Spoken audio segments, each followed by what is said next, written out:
என் அன்பு குழந்தையே, நாம் ஒன்று நினைக்க தெய்வம் ஒன்று நினைக்கின்றதே. ஒரு விஷயத்தை கணக்கு போட்டு செயல்படுத்த அந்த கணக்குகள் முற்றிலுமாக தவறாகி அது வேறு விதமாக நடந்து முடிகிறதே என்று புலம்பிக் கொண்டே இருக்கின்றாய். உன்னுடைய கணக்குகள் தவறாக முடியலாம் குழந்தையே, ஆனால் இறைவன் போடும் கணக்குகள் ஒருபோதும் தவறாகாது. வாழ்க்கையில் நீ போடும் கணக்குகளை நினைத்தே வருந்திக் கொண்டிருக்கின்றாய். ஆனால் உன்னுடைய அப்பா நான் உனக்கென்று ஒரு தனி கணக்கு வைத்துள்ளேன். அதை அறியாமல் தான் இவ்வாறு நீ புலம்பிக் கொண்டும் இருக்கின்றாய். இதோ இப்போது கூறுகிறேன், இறுதி வரை கேட்டுவிட்டு இன்பமாக இரு. என் பிள்ளைகள் எதிலும் சளைத்தவர்கள் அல்ல. நீயும் உன்னுடைய வாழ்க்கையில் கணக்கு போட்டுதான் காய்களை நகர்த்தி கொண்டிருக்கின்றாய்.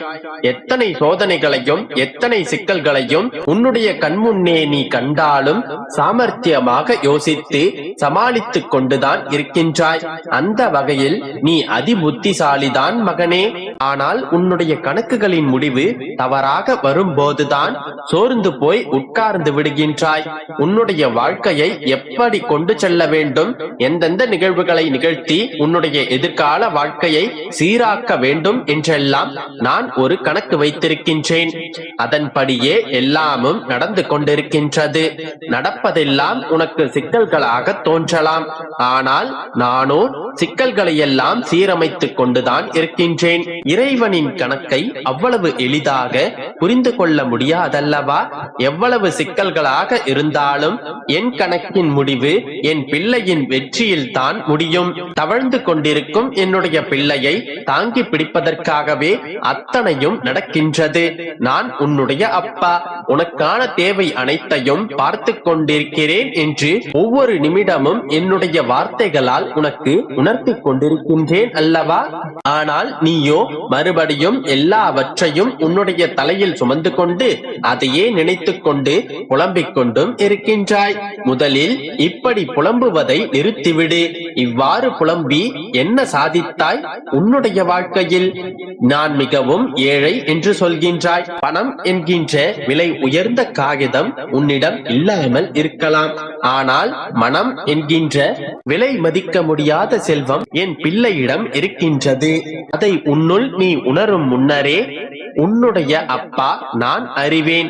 உனக்கு உன்னுடைய நேரத்தை எப்படி பொக்கிஷமாக செலவிட வேண்டும் என்று சொல்கிறேன் கேள். ஒரு 10 நிமிடம் நீ எதையும் யோசிக்காமல் அமைதியாக உன்னுடைய முன்னே நடக்கும் விஷயங்களுக்கு எதுவும் கண்டு கொள்ளாமல், கோபமோ வருத்தமோ எதுவுமே காட்டிக்கொள்ளாமல் உன்னுடைய நிமிடங்களை நீ உணர்ந்து பார். வாழ்க்கையில் இந்த நிமிடங்கள் எவ்வளவு முக்கியம் என்பதை நீ உணர்ந்து கொள்வாய். உன்னுடைய கோபத்தையும் பதற்றத்தையும் உன்னுடைய கட்டுப்பாட்டுக்குள் வைத்துக்கொள். மனதைரியத்தை முழுமையாக வளர்த்துக்கொள். உன்னுடைய வாழ்வில் அது நடக்க வேண்டும், இது நடக்க வேண்டும், இவ்வாறு நடக்க வேண்டும், இவ்வாறு வாழ வேண்டும் என்றெல்லாம் நீ ஒரு கணக்கு வைத்திருக்கிறாய் அல்லவா? அந்த கணக்கை விட பல மடங்கு உயர்வாய், பல மடங்கு மேன்மையாய் நான் உனக்கென்று ஒரு தனி கணக்கு வகுத்து கொண்டுதான் இருக்கின்றேன். என் பிள்ளையான நீ சாதாரண மனிதனல்ல, நீ வைரக்கல். உன்னை வடிவம் கொண்டு வந்து வெளிச்சத்தின் பேரொளி வீசுவதற்காகவே நான் இவற்றையெல்லாம் தாங்கிக் கொண்டிருக்கின்றேன். உன்னுடைய வாழ்க்கையில் நடக்கும் அத்தனை நிகழ்வுகளும் நீயாக நடத்தவில்லை, அது தானாகவும் நடக்கவில்லை. எல்லாவற்றையும் நானாகவே நடத்தி கொண்டிருக்கின்றேன். ஒவ்வொரு முறை நீ தவறு செய்யும் போதும் உன்னை நேர்படுத்தி கொண்டிருக்கின்றேன். உன்னுடைய தவறான எண்ணங்களை சீர்படுத்தி கொண்டிருக்கின்றேன். இந்த பெருமாளின் கணக்குப்படி நீ சிக்கலான காலகட்டங்களை எல்லாம் கடந்து வந்து விட்டாய். இப்பொழுது உன்னுடைய வாழ்க்கைக்கான தீர்வை நோக்கி நகர்ந்து கொண்டிருக்கின்றாய். இன்னும் கொஞ்ச நாட்களில் உனக்கான தீர்வை நீ முழுமையாக பெற்றும் விடுவாய். கேள்விகளாகவே இருந்த உன்னுடைய வாழ்க்கையின் கணக்குகள் விடைகளாக மாறப்போகின்றன. உன்னுடைய வாழ்க்கைக்கான தீர்வுகளை நீ சந்திக்கும் நேரம் வந்துவிட்டது. உன்னுடைய கணக்குகள் தவறாகலாம், ஆனால் உன்னுடைய வாழ்க்கையில் என்னுடைய கணக்குகள் ஒருபோதும் பாதை மாறாது. இப்பொழுது உன்னுடைய அப்பா கூறுகிறேன், உறுதியாக நம்பு செல்லமே.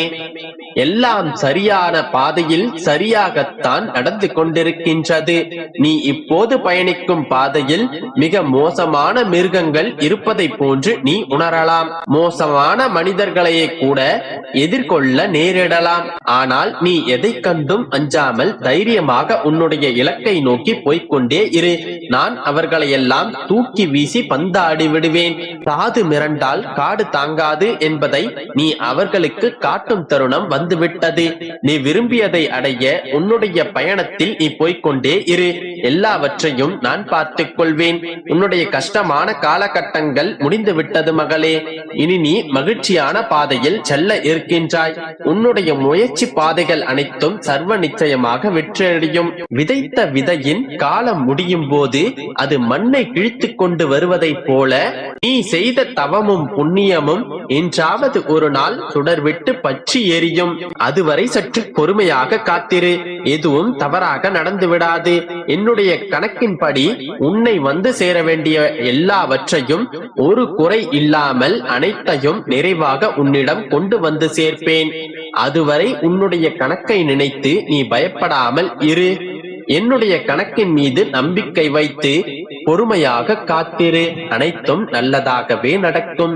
நம்பிக்கையோடு இரு. என் அன்பு குழந்தையே, இந்த சுபமங்கல நாளில் ஒரு சுபிக்ஷமான விஷயத்தை உன்னிடம் சேர்க்கவே நான் அன்போடு காத்திருக்கின்றேன். இதை முழுமையாக கேள். உனக்கும் என் மனதின் சந்தோஷம் உன் மனதில் தொற்றிக்கொள்ளும். எப்பொழுதும் உன்னுடைய பிரார்த்தனையோடு நீ ஒன்றை சேர்த்து வேண்டிக் கொள்கிறாய். அது என்னுடைய ஆலயம் வந்து என்னை நீ தரிசிக்க வேண்டும் என்பது. இதை பிரார்த்தனை என்பதை விட உன்னுடைய ஆசைகளில் மேலானது என்று கூறலாம். அதிலும் சில பல நிபந்தனைகளுடனே வேண்டிக் கொள்கிறாய். நீ என் ஆலயத்திற்கு எப்படி வர வேண்டும், யாருடன் வர வேண்டும், எவ்வாறு வர வேண்டும், எந்த மனநிலையில் வர வேண்டும், எந்த தகுதியில் வர வேண்டும் என்ற நிபந்தனைகள் போட்டே என்னிடம் சொல்கின்றாய். உனதிந்த ஆசைகள் முழுமையாக நிறைவேறும் என்றால் உன்னுடைய அத்தனை பிரார்த்தனைகளையும் நான் நிறைவேற்றியே ஆக வேண்டும். கூடிய விரைவில் அனைத்தையும் உனக்கு நான் நிறைவேற்றி தருவேன். அதற்கு முன் உன்னிடம் இருக்கும் சிறு சிறு குறைகளை மட்டும் நீ சரி செய்து கொள். உன் வாழ்க்கை உன் கையில் தான் இருக்கின்றது. அதில் எந்த மாற்றமும் இல்லை. ஆனால் உன் வாழ்க்கைக்கு முழு பொறுப்பு நீ என்று நினைக்கிறாய். உன்னுடைய எல்லா கவலைகளுக்கும் அதுவே காரணம். நல்லதோ கெட்டதோ உனக்கானவை அனைத்தும் ஏற்கனவே எழுதி வைக்கப்பட்டு விட்டது. இதிலிருந்து யாராலும் தப்ப முடியாது. உன்னுடைய எண்ணங்கள் சீராக இருப்பதில்லை. எதையோ நினைத்து சிந்தித்துக் கொண்டிருக்கின்றாய்.